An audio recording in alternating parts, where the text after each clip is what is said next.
Ultraviolette introduced India's first performance motorcycle in 2022, the F77, and today what we have is the updated version. This is the recently launched F77 Mach 2. It comes with a whole lot of upgrades, carries over a whole lot of its existing tech and gets a whole lot better.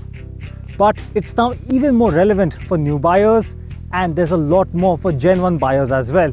So what exactly is the F77 Mach 2 and why you should consider it even more seriously? Let's find out.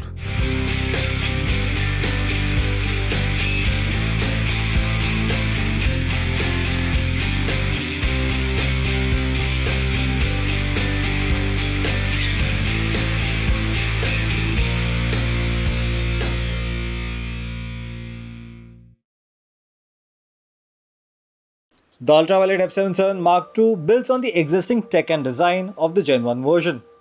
It's still fresh to the eye, having spent barely over a year in the market.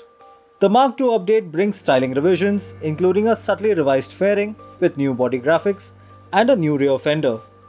The charger cover, a flimsy unit on the Gen 1 version, is now replaced with a more robust aluminium cover. The F77 remains a head-turner with more colors available this time to give it more visual flair. However, the major upgrades have come to the tech department on the electric sport bike. Ultraviolette has introduced 10 levels of regenerative braking with the Mach 2 F77, 0 level being the least intrusive all the way up to 9 being the most intrusive. This is specifically available on the Recon variant we're riding today, and I have to say it is very impressive in a lot of ways. Close the throttle and the regen kicks in very seamlessly. It is well calibrated, and at no point do you think the regen taking over and limiting your riding experience. In fact, the calibration is so good that there's no jerk when you close the throttle and when the regen kicks in. It is just seamless. You also get a dynamic stability control because of the amount of power now going from the in terms of regen back to the battery, and that's actually more than what powers an electric scooter, is what Ultraviolette tells us right now. In fact, the range has also gone up now from 307 kilometers on a single charge to 323 kilometers on a single charge. The same is the case with the standard variant, the standard Mach 2, which now stands at 211 kilometers on a single charge. The regen kicks in once the battery drops under 90% and will slow the bike down to 5 kilometers per hour. It also substitutes for brakes, offering better control.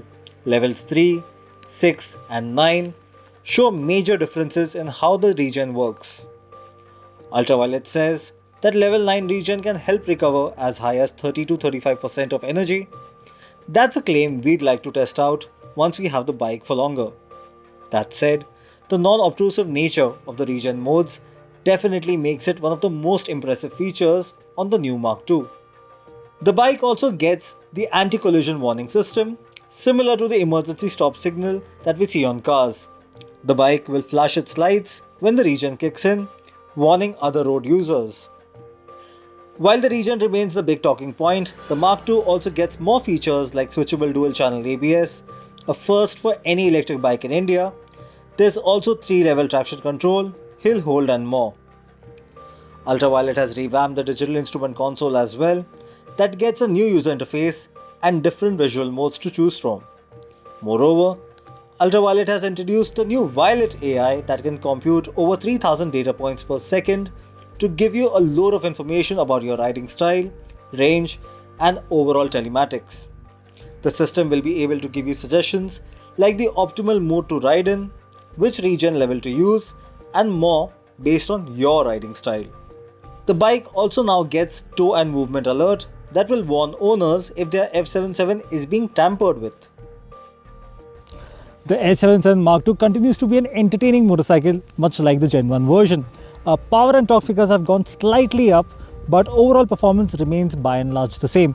What you do get is a hell of a motorcycle when it comes to handling. This is an absolute corner carver, and it really does well in terms of the overall agility and performance. You still get the glide, compact and ballistic modes, ballistic being my favorite, and I think I'm enjoying it today even more than I did the last time. We have more twisties today, and even though it's not an outright speed run, it is in its element around the twisties.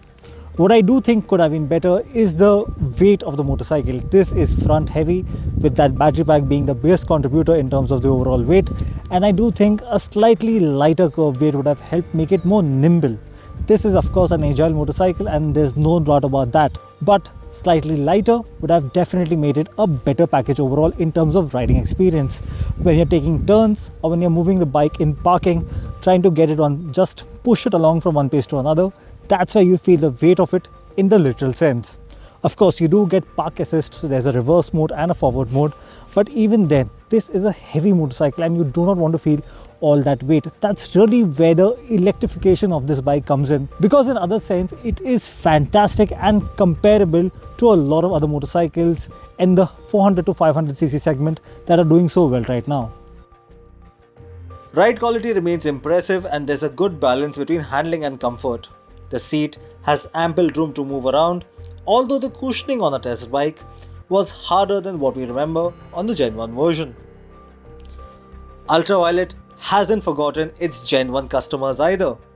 The early adopters are being rewarded with most of the features from Mark II available via OTA updates. As for the new fairing, Ultraviolette will provide the same at 50% of the cost to those who wish to upgrade the styling as well. Should you buy the Ultraviolette F77 Mach II? Well, the answer is that the updates really work in its favor, but the pricing does even more now. It starts from 2.99 lakh rupees going up to 3.99 lakh rupees. These are introductory, ex-showroom and restricted to the first 100 customers. According to me though, this should have been the pricing all along.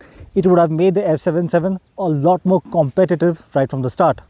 Nevertheless, the updates work in its favor. I do think this is a very capable bike, and despite those shortcomings like that high curb weight, I do think it's an entertaining bike to ride, and that's what you're looking for, right? So if you are ready to take the leap of faith and get an electric performance bike home, do consider one. It will not disappoint you. That was our review of the new Ultraviolette F77 Mark II. Definitely a very impressive bike. I would be looking forward to riding it again. And what's really important here is to see a world-class motorcycle coming from India. Definitely impressive. And what do you think about it? Tell us in the comment section below. What more would you like to see on the channel? Also drop us on our social media. And like we always say, helmets on a two-wheeler, seatbelts in a car. My name is Civil Contractor. This is HT Auto. Thank you for watching. I'll see you in the next one.